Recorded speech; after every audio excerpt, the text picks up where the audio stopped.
കോട്ടയത്ത് നിന്ന് 4 പേർ ക്യാബിനറ്റ് റാങ്കിൽ ഇടം പിടിച്ചേക്കും. ഘടകകക്ഷി പ്രതിനിധികളുമായി 2 പേരും കോൺഗ്രസിൽ നിന്ന് 2 പേരുമാണ് പ്രധാനികൾ.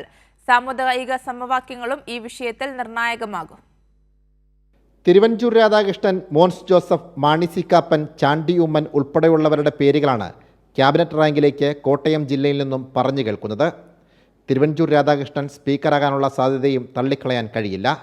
കേരള കോൺഗ്രസ് ജോസഫ് വിഭാഗം പ്രതിനിധിയായി മോൻസ് ജോസഫ് മന്ത്രിയാവും. ടേം വ്യവസ്ഥയിൽ മാണി സി കാപ്പനും മന്ത്രിസഭയിൽ ഇടം പിടിക്കും.